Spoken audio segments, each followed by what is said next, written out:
Ah bah c'est sûr qu'après Silverstone, on a eu droit à moins de spectacles en course. En même temps, au Hungaroring, si on n'a pas de la pluie ou un vrai bon strike avec une safety car, on n'a que de la stratégie. Et pour le coup, en stratégie, c'était pas inintéressant. Mais bon, c'était pas fou non plus.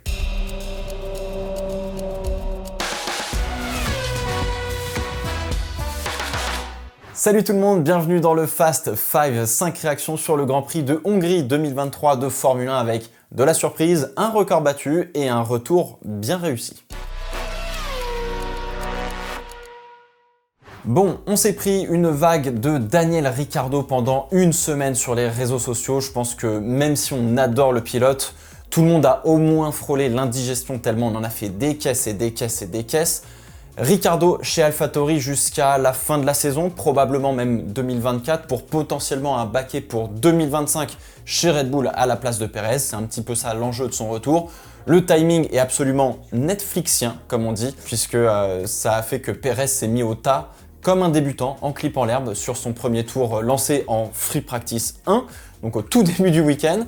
Autant dire que ça s'est frotté les mains. Ça n'empêche qu'il s'est plutôt bien rattrapé, le Mexicain, sur le reste du week-end, même s'il prend une petite correction en qualif par son coéquipier. Il faut quand même bien comprendre que la qualif a été la plus serrée en termes d'écart de la pole jusqu'au top 10, je crois, depuis le Brésil 2003, si je dis pas de bêtises.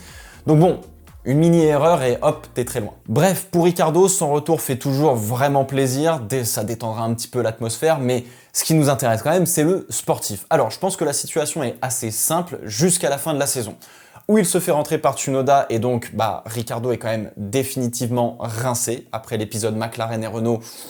C'est un peu la merde. Où il rentre Tsunoda et donc même avec une poubelle entre les mains, il est pas si mauvais que ce à quoi on pouvait penser lors de son passage avec McLaren. Et vous allez me dire, et s'il fait jeu égal à peu près, on donnera probablement un petit peu plus l'avantage à Ricciardo de par son expérience et son aura dans les médias et ce genre de choses. La situation est donc plantée, mais j'ai une deuxième question. À partir de combien de courses la découverte de l'écurie et de la voiture n'est plus un critère, entre guillemets, j'allais dire d'excuse pour la performance? J'avais posé la question en live vendredi et assez justement, tout le monde était plutôt d'accord sur 3-4 Grands Prix avant de se dire que s'il prenait 0,5 par Tsunoda, il y avait un très gros problème. Voilà. Alors du coup, ce week-end, non seulement il rentre Tsunoda en qualif puisqu'il passe même en Q2, mais en plus de se faire strike gentiment par Joe et repartir dans les derniers, il finit P13, 15 secondes devant Hülkenberg et Tsunoda. Alors quand même, à la défense du japonais, il était sur soft hard qui n'a pas très bien fonctionné, voire qui était l'une des pires stratégies, je pense, qu'on pouvait faire au moment où on a découvert que les pneus fonctionnaient de telle ou telle manière. Là où la stratégie gagnante, c'était plutôt medium hard. Enfin bon, peu importe l'ordre, évidemment. D'ailleurs, Ricciardo a fait 40 tours sur les médiums avec très peu de dégradation, ou en tout cas une très bonne gestion des pneus. Donc la performance globale pour un retour de Daniel Ricciardo est excellente, je trouve. Franchement, elle a été très très bonne. Elle fait vraiment plaisir à voir. Maintenant, effectivement, il faut confirmer dès la semaine prochaine à Spa et puis prendre de plus en plus ses marques avec la voiture et la faire surtout évoluer parce qu'elle est bien équilibrée en tout cas et il manque juste de l'appui aéro. Bon, il y a un pilote pour qui le week-end est passé d'une très agréable surprise au pilote que je déteste le plus pour quelques Grands Prix, je pense. Là, l'émotion, elle est trop forte encore. Va falloir qu'on m'explique comment les deux Alfa Romeo se sont élancées du top 10. Elles avaient un véritable rythme sur le week-end entier avec un très bon comportement sur les pneus. Ça roulait quand même assez vite, peu importe les conditions. C'est quand même très très fort sur un tour, peut-être un petit peu moins en rythme de course. Alors c'est simple, les Alfa, après le premier arrêt, c'est les voitures les plus rapides en piste quand même avec les pneus hard. Donc ça déconne pas, mais il faut quand même bien temporiser puisque devant les Red Bull, les McLaren, les Ferrari, les Mercedes, etc. ça faisait beaucoup de gestion de pneumatiques avec les médiums. Mais sinon, globalement, les Alpha avaient quand même un très bon rythme par rapport à d'habitude. Alors quand on fait P5 et P7 sur la grille, tu te dis qu'il y a un vrai potentiel pour aller chercher enfin les giga gros points et revenir sur Haas et Williams au classement, voire peut-être pourquoi pas les dépasser parce qu'ils sont quand même assez proches. Bon alors Bottas se fait bolos au départ et perd 5 positions sur le premier tour. Faut dire que Joe devant lui ça a été un peu compliqué. Dont d'ailleurs une Aston qui l'a dépassé par l'extérieur en dehors des limites de la piste, virage 4 si je dis pas de bêtises. Ça finira quand même P12 juste derrière la Williams d'Albon qui avait pour le coup comme prévu du mal sur ce circuit. La Williams reste suffisamment rapide comme d'habitude pour être difficile à dépasser, bien rapide en ligne droite et puis derrière dans la partie sinueuse, c'est l'enfer. Et alors pour ce qui est de Guan Yu Zhou, alors en fait, au moment de prendre les gaz pendant que les feux s'allument, le moteur perd en révolution moteur. L'anti-calage se met en route. En fait, il avait beau appuyer sur l'accélérateur, il se passait rien. Donc il doit reprendre l'embrayage et repartir. Du coup, catastrophe. Il chope la radio pour se plaindre en disant « Merde, qu'est-ce qui se passe les gars, il y a un problème sur le moteur, etc. » Avec le stress et tout, bon bah il loupe son freinage, percute gentiment Ricciardo, on n'est pas sur un énorme carton, hein, on percute gentiment Ricciardo, qui va pousser gentiment Ocon, qui va rebondir sur Pierre Gasly. Bon alors on a en fait deux visions de cet incident qui sont, j'allais dire, assez complémentaires et très justes. Hein. Premièrement, on va tenter d'être un minimum rationnel, et deux, oui, si vous êtes supporter d'Alpine, on a le droit d'avoir envie d'absolument tout casser. Vous avez le droit d'être vraiment en colère. Alors Bottas, pour un strike similaire en 2021, et même un petit peu plus important, je pense, puisqu'il avait même abandonné, avait pris 5 places de pénalité sur le prochain départ et 2 points sur sa super licence au même endroit. Les 5 secondes de pénalité données à Guan Yu Zhou me paraissent donc assez justifiées, je suppose, mais le règlement ne le dit pas comme ça en fait, que ça peut être équivalent à 5 places de pénalité sur la prochaine grille. Vous me direz ce que vous en pensez, mais 5 secondes égale 5 places, je sais pas. Peut-être 10 secondes aurait été peut-être plus juste. Mais globalement, ça reste une petite collision qui provoque certes une réaction en chaîne qui est assez importante, mais c'est le prix assez standard à payer pour une erreur comme celle qu'il vient de commettre. Bon alors forcément, de mon côté, c'est la frustration absolument maximale. J'ai une envie de déferler sur le pauvre Guan Yu Zhou, que j'aime bien pourtant à la base, mais là j'ai envie de l'atomiser le gars, sa poubelle là, elle a des problèmes sur le départ depuis début 2022 chez Alfa Romeo, c'est n'importe quoi. Il fait autre chose que de se concentrer pendant qu'il arrive au freinage avec plein de voitures partout.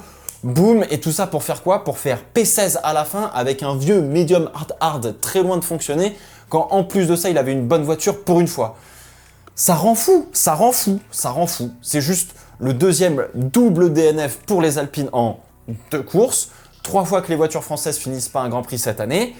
Ah bon, faut que je me penche sur le cas Alpine plus en détail, hein, une fois l'été passé, mais ça manque de vraies améliorations. McLaren et Aston Martin ont pourtant réussi à s'extirper du milieu de peloton, l'une en début de saison, l'autre là maintenant. Tout le monde est tombé sur Laurent Rossi parce qu'il disait que l'équipe faisait preuve d'un dilettantisme. Désolé, mais il dresse un tableau qui est malheureusement assez réaliste puisque ils sont loin des objectifs de l'année. Bref, il y a des choses qui vont pas. En tout cas, c'est en train de se restructurer en interne, donc on en reparlera. Bon, on en parlait à l'instant, mais en vrai, ils sont passés où chez Aston Martin là? Parce que depuis Barcelone, on n'entend plus trop parler de l'écurie verte. Le rythme est pas là. Qu'est-ce qui se passe chez Lance Stroll et Fernando Alonso? Alors normalement, la Hongrie était censée convenir un petit peu plus aux Aston Martin parce qu'elles sont assez fortes dans tout ce qui est virage entre guillemets assez lent. On l'a vu à contrario à Barcelone ou à Silverstone, qui restent des circuits avec des courbes très rapides, avec de l'appui à haute vitesse. Ils ont un petit peu plus de mal avec le package qu'ils ont fait évoluer depuis le début de la saison. Et finalement, non, en Hongrie, c'était les moins bons des top teams. La strat n'était pas spécialement la bonne, et ils arrivaient quand même à mettre un petit chouïa de pression sur les Ferrari, mais c'était clairement pas assez, ils étaient quand même assez loin. Et puis George Russell qui remontait du fond de peloton et passait dire bonjour avant d'aller voir ce qui se passait devant avec Carlos Sainz et Charles Leclerc. Alors Alonso a déclaré que la nouvelle structure des pneus Pirelli leur a fait perdre de la performance d'un coup, que c'était pas que eux, Red Bull et Max Verstappen ne dominaient plus autant et que McLaren et Alfa Romeo avaient fait un énorme bond en avant. Sauf qu'il oublie de dire quand même que les nouveaux pneus, c'est que depuis Silverstone, soit le Grand Prix juste avant. Et les Aston étaient déjà un petit peu dans le mal avant cette course, vu que leur package n'était pas le meilleur pour des circuits rapides. Par contre, Verstappen a mis une pilule à tout le monde, du coup, le dimanche, même s'il n'a pas eu la pole le samedi, mais il y a eu pilule. Bon, du coup, un petit peu de bullshit, de communication de la part de Fernando Alonso, quand justement Aston Martin a ralenti peut-être les grosses améliorations pour le moment sur sa saison, avec le budget cap, etc. Notez bien que depuis fin juin, le classement pour le temps de soufflerie a été mis à jour, et comprend le classement du championnat constructeur comme c'était juste après le GP du Canada, ce qui donne à Aston Martin beaucoup moins de temps de développement par rapport à quand on a fini le championnat fin 2022. Donc on va garder ce temps de développement jusqu'à la fin du championnat 2023 où on remettra à jour les comptes. Donc là en fait je crois qu'Aston Martin a la 3e place donc ils ont beaucoup moins de temps de soufflerie. Bon, je vais partir du principe que le bond en avant d'Aston Martin a été comblé par les autres au fur et à mesure de la saison et qu'ils se sont déjà vraiment tournés vers 2024 pour bien préparer la prochaine saison et mettre toutes les ressources de soufflerie, etc. sur la prochaine voiture. Et vu le nombre de points qu'ils ont au classement, ça va. Attention, Ferrari est pas si loin, même si visiblement aujourd'hui les Ferrari sont clairement en retrait par rapport à ce que l'on a pu voir en début de saison. C'est loin d'être joué, cette 3e place au constructeur. Bon allez, je parle rapidement de Red Bull parce que finalement j'en parle presque jamais tellement tout est tout le temps presque parfait. En fait, j'ai jamais grand chose à dire dessus, je suis désolé pour les fans de Red Bull, mais vous voulez que je vous raconte quoi? Mais alors là, Red Bull vient non pas de battre, mais plutôt d'égaler un record si on est un petit peu tatillon, un peu maniaque sur les bords et sur la statistique. 11 victoires d'affilée sur 11 Grands Prix disputés cette saison, soit autant que McLaren en 1988 avec Ayrton Senna et Alain Prost. C'était période de domination absolue, c'était l'enfer. J'ai pas vécu ça, mais c'était l'enfer. Mais effectivement, 12 victoires d'affilée depuis Abu Dhabi 2022. Donc à Spa, si Red Bull gagne, là ils peuvent vraiment rentrer dans l'histoire. Et à savoir que pour aller un petit peu plus loin dans tout ce qui est record, etc., ils peuvent battre un record de Mercedes qui tient depuis 2016, qui est absolument phénoménal. Ils devront remporter 19 Grands Prix cette saison pour avoir le record du plus grand nombre de victoires en une saison pour une écurie. Bref, la caisse elle est incroyable, 33 secondes je crois d'avance sur Lando Norris qui était pour le coup parfaitement dans le rythme par rapport aux autres. Oui, clairement, c'est ce qu'on appelle de la grosse domination. On en reparlera aussi à la rentrée sur Verstappen et Red Bull. Alors d'ailleurs, j'ai regardé un petit peu les réseaux sociaux, YouTube, etc. Mais j'ai l'impression que beaucoup de spectateurs sont écœurés de Red Bull en disant qu'ils gagnent tout le temps, qu'ils dominent, que c'est nul, etc. Que bon, bah le titre il est joué, etc. J'entends. Je tiens juste à rappeler que la domination de Red Bull est vraiment effective depuis un petit peu plus d'1 an, quand Ferrari a commencé à trébucher, à être de plus en plus dans le mal. Donc ça fait pas longtemps quoi. Avant ça, on a eu 2014, 2015, 2016, où on savait que c'était une Mercedes qui gagnerait, sauf si les deux se rentraient dedans au virage 4 à Barcelone. 2017, on a eu un sursaut avec Sébastien Vettel jusqu'à Singapour et le Japon. 2018-2019, on a eu droit à quelques coups d'éclat, tout comme 2020, mais à part 2021 où ça se rendait coup pour coup, chaque Grand Prix, etc., la domination de Red Bull, elle reste assez banale entre guillemets pour la F1. Bon, évidemment, les fans de Vettel vont dire « Eh, 2015, il a gagné 3 fois, machin. » Oui, bon, ok. Alors par contre, oui, Red Bull, globalement, la voiture, elle est incassable. Il n'y a jamais rien qui foire. Je trouve que c'est hyper irritant à la longue, j'en ai marre. Mais si vous regardez juste la F1 pour voir qui va gagner sans se poser d'autres questions, c'est comme regarder la finale de Roland Garros avec Nadal dedans et espérer qu'il gagne pas 6-2, 6-3, 6-0, quoi.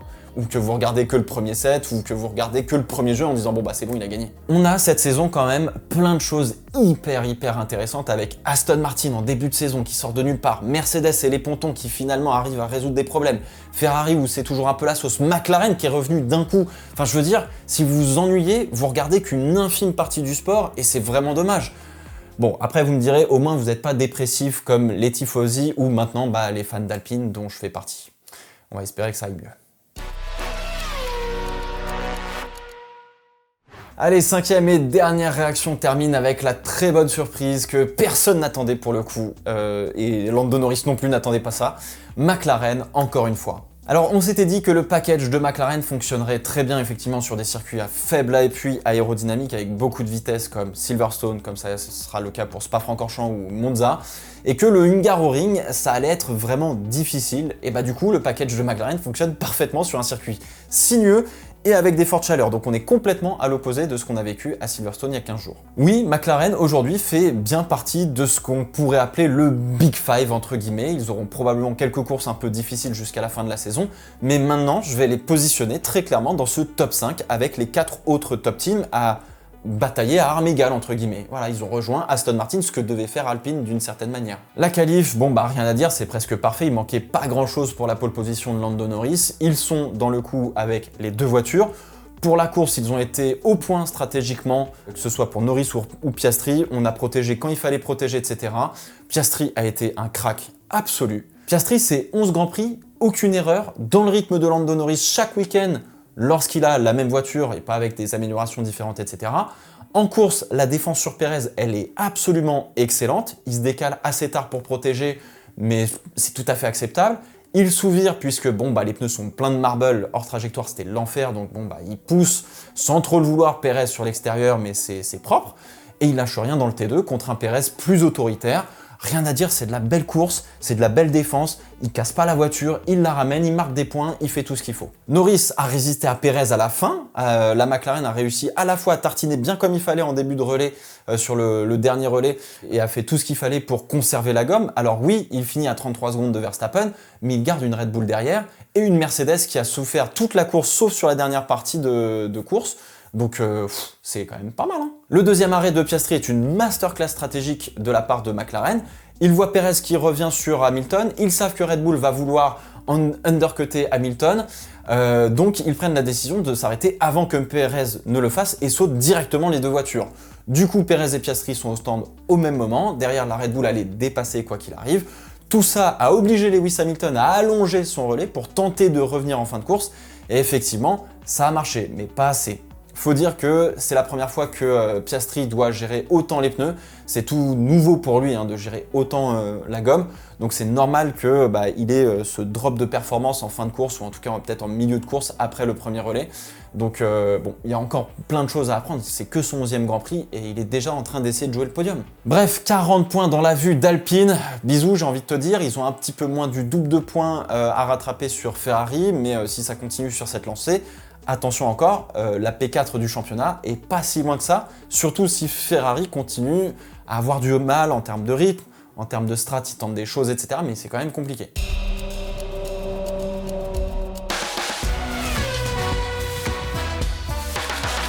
Allez, je vous lâche avec un bonus, bravo à Victor Martins, il paraît qu'il faut dire comme ça, pour son podium en course longue. Dommage pour la petite bataille avec Théo Pourchaire qui lui coûte quelques positions à Théo et des gros points au championnat contre Vesti. Et je termine aussi par saluer évidemment, parce que vous allez me le dire, vous allez me le reprocher, je salue évidemment la très très belle pole position de Lewis Hamilton. Oui, on en a bouffé des poles de Lewis, mais ça faisait longtemps qu'on l'avait pas vu s'arracher comme ça et voir un athlète de haut niveau s'arracher toujours comme ça fait plaisir, que ce soit Hamilton, Norris, peu importe. Donc ça fait toujours plaisir. Voilà, on se retrouve jeudi pour une vidéo sur un sujet complètement fou. J'ai hâte que vous le voyez. Sinon, je suis en stream sur F1 23 mercredi soir à partir de 18 h sur Twitch et en live jeudi midi. Eh oui, jeudi midi pour parler de Formule 1. Puis je serai à Spa-Francorchamps ce week-end. Bref, portez-vous bien. Ciao, ciao.